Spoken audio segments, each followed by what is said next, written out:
Bulan kemarin saya harus menghadiri undangan bisnis yang mengharuskan saya berangkat ke New York. Sebuah perjalanan yang melelahkan bagi saya. Mengingat Jakarta New York ditempuh bisa 24 jam. Dan saya malas membayangkan duduk dalam pesawat selama 24 jam tersebut. Gara-gara perjalanan tersebut saya jadi keinget pertemuan terakhir dengan senior saya di kampus dulu yang bekerja di New York University sebelum pindah ke Yale University di tahun 2003, yaitu Profesor John Barr. Di mana saya waktu itu diundang sebagai salah satu responden, salah satu riset yang dia lakukan. Sebagai seorang guru besar psikologi, di sana John dikenal dengan sebuah eksperimen yang bernama Barr-Holloway Theory. Karyanya demikian terkenal dan saya sangat bangga menjadi juniornya yang dipercaya untuk ikut di salah satu riset tersebut. Karyanya itu juga ditulis oleh Malcolm Gladwell dalam buku Blink sehingga menjadi terkenal ke seluruh dunia. Risetnya ini sederhana, yaitu menguji kekuatan kata-kata yang berefek pada tubuh manusia. Dalam riset Barr, dia bereksperimen terhadap 40 mahasiswa yang telah bersedia melakukan hal yang diperintahkannya untuk mengulang dan berkata-kata pada diri sendiri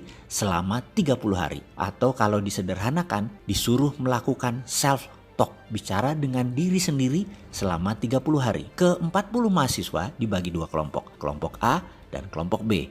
Kelompok A adalah kelompok yang selama 30 hari selalu bangun dan aktif setiap saat harus berkata pada diri sendiri hal-hal yang baik, yang positif, yang menyenangkan. Misalnya, hidup ini indah, hidup ini enak, cuaca menyenangkan, rezeki lancar, selalu sehat, Tuhan baik, pemerintah benar, kerja gampang, sehat, lucu, asik, apapun kata-katanya yang berkonotasi fun, positif, diucapkan berulang-ulang dalam hati selama 30 hari selama sadar. Kelompok B setiap hari mengatakan hal-hal yang negatif, yang sulit, yang tidak menyenangkan. Misalnya, Tuhan jahat, memang nasib susah, kerjaan sulit, zaman gila, pemerintah korup, bangsa bejat, sialan, brengsek, cari kerja susah, jalan macet, sampah di mana-mana, pemimpin tolol, malas, semua hal yang memberi kesan marah, bete, galau, semua dikatakan berulang-ulang selama 30 hari selama sadar, kecuali tidur. Di hari ke-30, mereka diperintahkan untuk datang ke kampus antara jam 10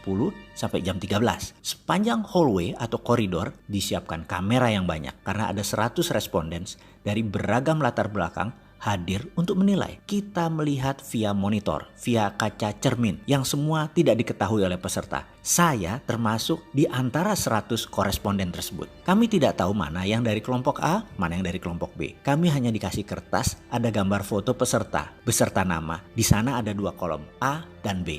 Kita hanya disuruh melihat gerakan mereka dan menulis apa perasaan kita pada saat itu.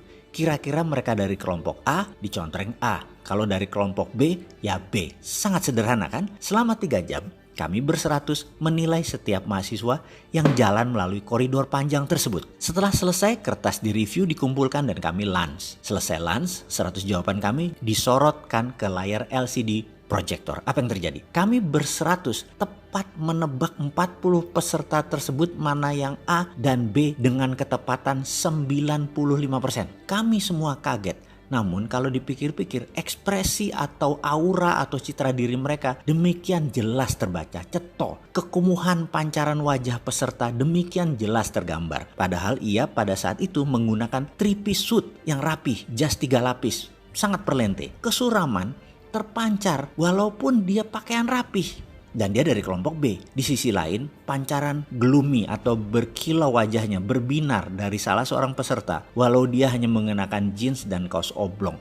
Demikian jelas terlihat sehingga mudah mengkonfirm bahwa dia dari kelompok A. Melihat ketepatan tersebut, banyak responden bertanya apa yang terjadi. Termasuk saya sangat antusias. John menjelaskan dengan sederhana. Katanya demikian, manusia itu memiliki 1 triliun sel. Setiap hari mati kira-kira 30 miliar sel. Sehingga di hari ke-30 manusia itu berbeda dengan sel 30 hari yang lalu. Note, catatan aslinya sel itu adalah billion nano jumlahnya. Kita lanjut lagi. Dalam 30 hari, sel yang mati tersebut diganti atau tumbuh sel baru. Pada saat sel baru itu bertumbuh, sel tersebut netral sifatnya. Kita manusia bisa menulis apapun di sel ini dengan pikiran dan kata-kata. Maka kalau dalam 30 hari kita mengatakan hal-hal negatif berulang-ulang tanpa jeda, membuat tubuh kita, sel baru kita bereaksi sesuai apa database yang dituliskan, sehingga orang tersebut kumuh, butek, suram, tidak menyenangkan, dan lain sebagainya. Di sisi lain, kalau selama 30 hari ditulis database positif, hasilnya ya positif, wajahnya berbinar, kulitnya terang, ceria, auranya menyenangkan, kita menjadi ingin dekat dengan orang tersebut.